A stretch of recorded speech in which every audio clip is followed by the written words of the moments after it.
2021년 9월 5일 주일 예배 함께 드립니다.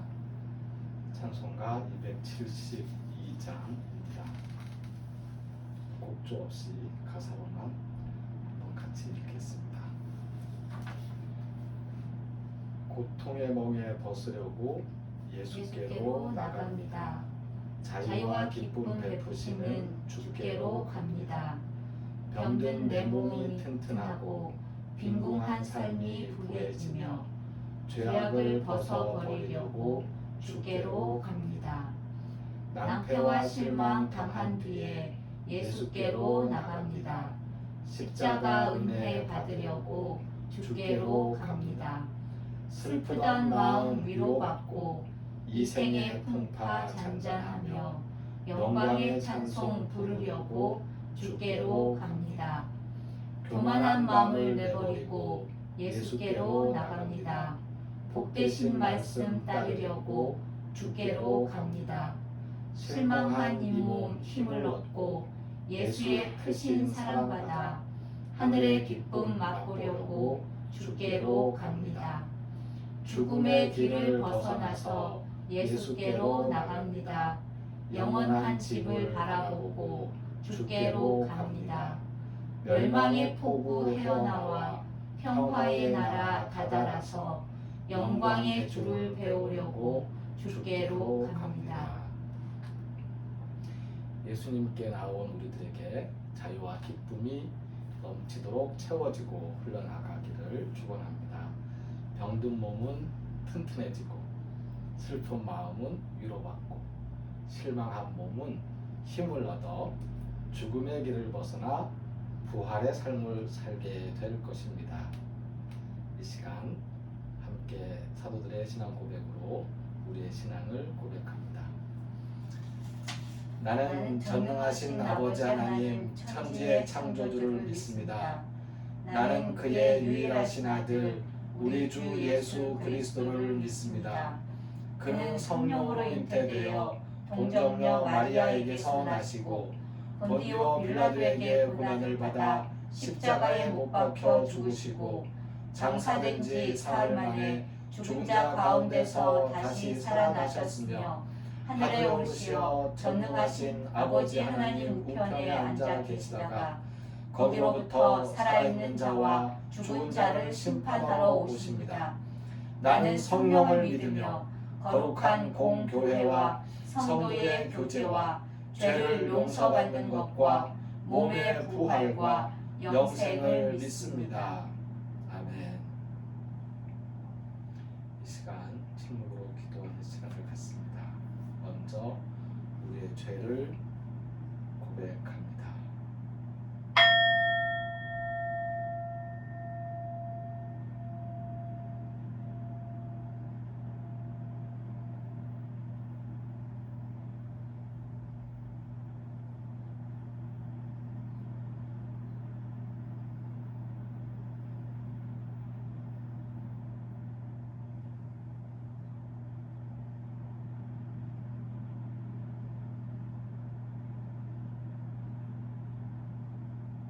우리의 죄를 고백할 수밖에 없는 불쌍한 인생들을 가엾게 여겨주시오. 예수님께서 죄짐을 감당해 주셨습니다. 죄 용서함에 대한 감사의 기도를 이어서 드립니다.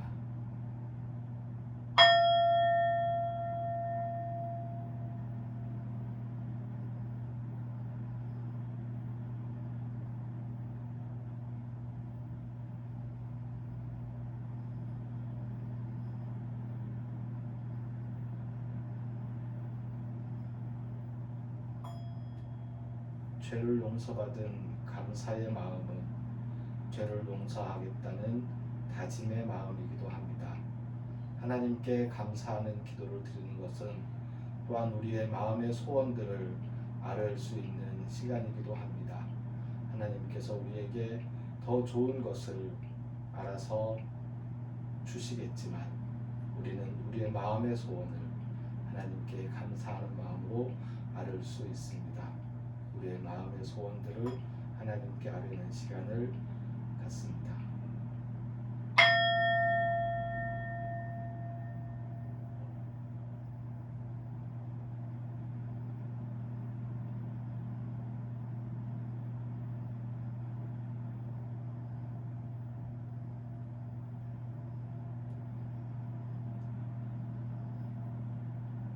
이 시간 예수님께서 친히 우리에게 가르쳐 주신 기도를 함께 드립니다. 하늘에 계신 우리 아버지, 아버지의 이름을 거룩하게 하시며 아버지의 나라가 오게 하시며 아버지의 뜻이 하늘에서와 같이 땅에서도 이루어지게 하소서. 오늘 우리에게 일용할 양식을 주시고 우리가 우리에게 잘못한 사람을 용서하여 준 것 같이 우리 죄를 용서하여 주시고 우리를 시험에 빠지지 않게 하시고 악에서 구하소서. 나라와 권능과 영광이 영원히 아버지의 것입니다. 아멘. 오늘 말씀은 창세기 49장과 50장 그리고 누가복음 9장 43절에서 45절까지의 말씀입니다. 긴 말씀 중에서 몇 절 골라서 예배 순서지에 기록을 해 놓았습니다. 그 말씀을 한번 같이 읽겠습니다.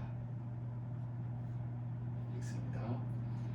야곱이 아들에게 명하기를 마치고 그 발을 침상에 모으고 숨을 거두니 그의 백성에게로 돌아가더라.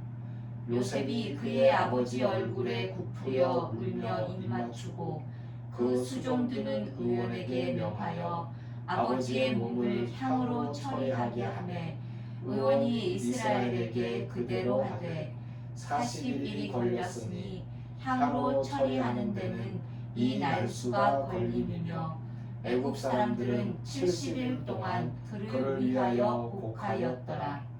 요셉이 그의 형제들에게 이르되 나는 죽을 것이나 하나님이 당신들을 돌보시고 당신들을 이 땅에서 인도하여 내사 아브라함과 이삭과 야곱에게 맹세하신 땅에 이르게 하시리라 하고 요셉이 또 이스라엘 자손에게 맹세시켜 이르기를 하나님이 반드시 당신들을 돌보시리니 당신들은 여기서 내 해골을 메고 올라가겠다 하라 하였더라. 요셉이 110세의 죽음에 그들이 그의 몸에 향 재료를 넣고 애굽에서 입관하였더라.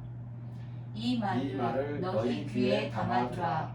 인자가 장차 사람들의 손에 넘겨지리라 하시되 그들이 이 말씀을 깨닫지 못하니 이는 그들로 깨닫지 못하게 숨긴 바 되었음이라. 또 그들은 이 말씀을 묻기도 두려워하더라. 아멘.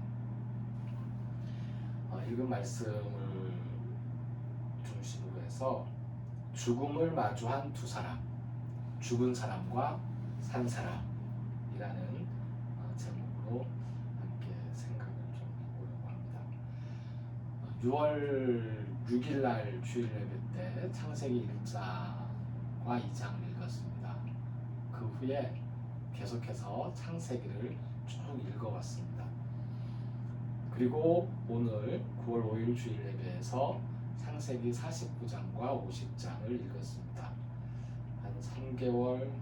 6월, 7월, 8월에 3개월 정도 창세기를 계속 읽으면서 그 구약의 말씀들을 예수님의 말씀에 기대해서 묵상해 보았는데요. 창세기의 마지막인 오늘 읽은 이 말씀은 죽음에 대한 기록입니다. 야곱의 죽음이 기록되어 있고 요셉의 죽음이 기록되어 있습니다. 죽음을 앞둔 야곱의 유언, 그 유언이 길게 기록되어 있고 죽음을 둘러싼 장례 절차들이 기록되어 있습니다. 죽음을 마주할 때, 죽음에 맞닥뜨렸을 때 죽음을 대하는 두 주체가 있습니다. 하나는 이제 곧 생명이 끊어지고 죽음의 길로 들어서는 죽음을 맞는 생명을 마감하는 바로 그 사람이고요. 또 한 주체는 이 죽음을 지켜보는 사람입니다. 이 죽는 사람과 죽음을 지켜보는 사람, 이 두 사람이 죽음을 둘러싸고 이제 만나고 그렇게 이야기를 나눌 수 있을 것이라고 생각을 합니다. 둘 모두 기쁠 리가 없지요. 이제 그 죽음이라는 그 순간에 잠을 잘 때는 아침 일어나면 만날 거라는 기대가 있지만 어디 여행을 떠날 때는 돌아오면 만날 거라는 기대가 있지만 죽음이라는 순간 앞에서는 다시 만날 거라는 기대가 생길 수가 없어요. 그리고 이걸로 끝이다라는 생각이 더 강해요. 그래서 슬플 수밖에 없습니다. 기쁨보다 슬픔이 더 큰 것이고 사실 기쁨보다라는 수식어가 붙기가 어려운 게 사실입니다.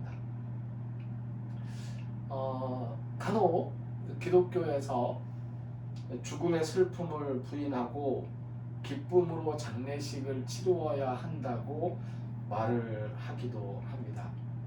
저 역시 그러한 말로 죽음을 지켜보고 있던 가족들을 위로하기도 하고 그래서 기쁜 찬송을 장례식에 부르려고 노력하기도 했었습니다. 쉽지 않은 일입니다. 이성적으로는 가능할지 모르지만 감정적으로는 불가능한 일입니다. 기독교식으로 장례를 치를 때에 한 가지 좀 차이 나는 것 중에 하나가 있는데요. 그게 곡을 하는 일입니다. 보통 장례식에 가면 아이고 아이고 아이고 하면서 곡을 합니다. 가만히 있다가도 문상객들이 오면 이제 그 지팡이를 짚고 일어서면서 곡을 합니다. 그것이 이 죽음을 두고 벌어진 오래된 전통이었습니다. 그런데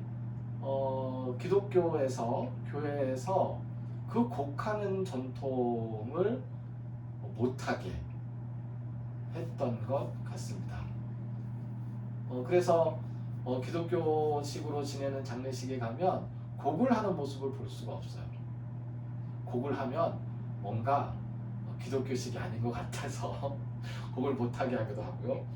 그리고 이 장례라는 이 죽음이라는 것에 대해서 슬픔보다는 기쁨을 좀 강조하고 싶은 마음이 있기 때문에 곡을 하지 못하도록 했던 것 아닌가라고 생각이 듭니다. 그런데 오늘 읽은 이 창세기 49장에 나와 있는 야곱의 죽음에서 이 야곱의 죽음, 야곱의 장례식을 하면서 사람들이 곡을 합니다. 곡을 하는 기간이 70일이나 걸렸어요. 그러니까 장례식을 70일 동안 한 거죠. 7일장도 아니고요. 71장을. 사실 70일장도 아닙니다. 더 길게 지금 장례가 진행되고 있는데 왜냐하면 40일 동안은 향재료를 넣었어요. 염을 했습니다. 염하고 입관하는 데 걸린 시간이 40일 동안 걸렸어요. 40일 동안 염을 하고 재료를 넣고 그리고 입관을 하고 그리고 입관을 한 다음에 곡을 하는 시간을 70일 동안 가지고 그리고 그 곡을 하고 난 다음에 호상꾼들이 그 상녀를 들여매고 그리고는 이제 올라가는 거예요. 어디로? 장지로. 이집트에서 에브론까지 굉장히 긴 시간이 아닙니다. 몇 날 며칠 동안 올라가야 됩니다. 그냥 쉽게 생각하면 이스라엘 지금 현재 지도에서 남쪽에서 북쪽까지 올라가는 기간이라고 생각하시면 돼요. 그러면 부산에서 서울까지 혹은 저기 평양 개성 지나서 압록강까지 그 정도 올라가는 거예요. 쭉 올라가서 장례를 치르고 내려왔지요. 요셉이 죽을 때도 마찬가지로 같은 형태의 장례 절차가 진행되었을 거라고 생각을 합니다. 죽음 이후에 두 사람에게는 어떠한 일이 일어날까요? 죽은 사람은 죽은 것이고 산 사람은 살 것입니다. 여기까지가 팩트예요. 팩트의 영역이에요. 곡을 하는 동안에, 장례를 치르는 동안에 죽은 사람과 산 사람은 원망과 후회와 회환과 미안함과 고마움과 그 모든 것들을 다 녹여서 눈물로써 씻어내고 관계를 끊는다라고 생각하면 그게 이제 맞는 표현인 거죠. 마무리를 하는 거죠. 그동안 미안했던 거, 그동안 고마웠던 거, 그동안 후회스러웠던 거, 한으로 남았던 거, 원망스러운 거, 그 모든 것들에 대한 감정적인 것들을 다 눈물로 쏟아내고 장례식을 치르게 되는 거죠. 믿음의 영역에서 죽은 사람은 죽은 것이고 산 사람은 살 것이다 라는 이 팩트가 조금 달라집니다. 믿음의 영역이기에 믿음에 따라 믿음의 내용 역시 여러 갈래입니다. 영혼은 썩어서 육신은 썩어서 육신은 죽어서 썩어지고 사라질 것이고 영혼은 하나님 나라에 올라갈 것이다. 그러니 기쁜 날이다 라고 이야기하면서 그 믿음을 지켜나갈 수도 있고요. 가장 믿을 수 없는 것을 굳게 믿을 수 있는 신앙인이 된다면 어떨까요? 라는 말씀을 먼저 드리고, 가장 믿을 수 없는 것이 무엇입니까? 죽은 우리의 몸이 부활할 거라는 거예요. 죽은 우리의 몸은 부활할 겁니다.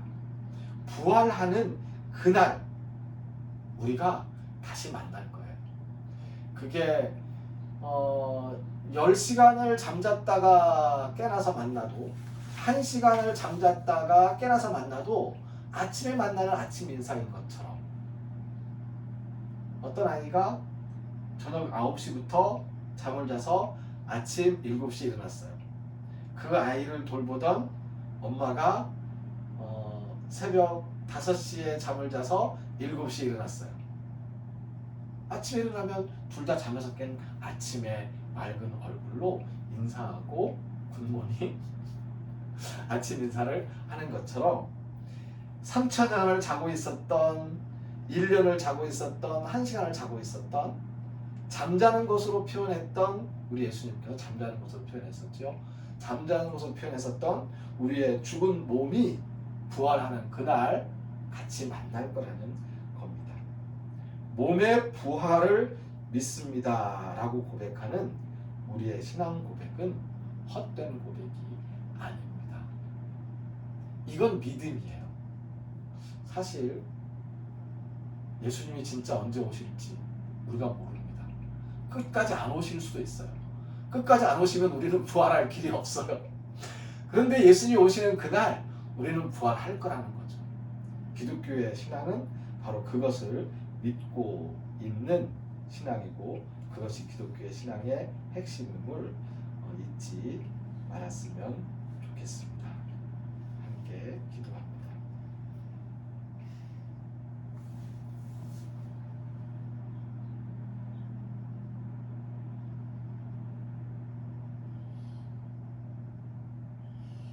우리가 죽음에서 부활할 것이라는 부활의 믿음을 간직하고 살아갈 수 있도록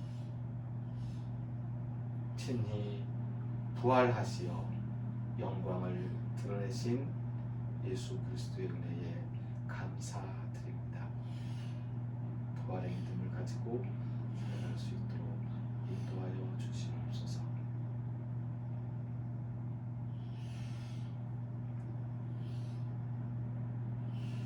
이제는 우리를 죽음에서 살리시는 주 예수 그리스도의 은혜와 하나님의 크신 사랑과 성령님의 교통하시는 역사가 하나님께 나오면서 시간과 몸과 마음 그리고 정성껏 헌금을 드린 손길들 위해 이제로부터 영원까지 항상 함께하옵시기를 간절히 축원하옵나이다. 아멘. 찬송 168장.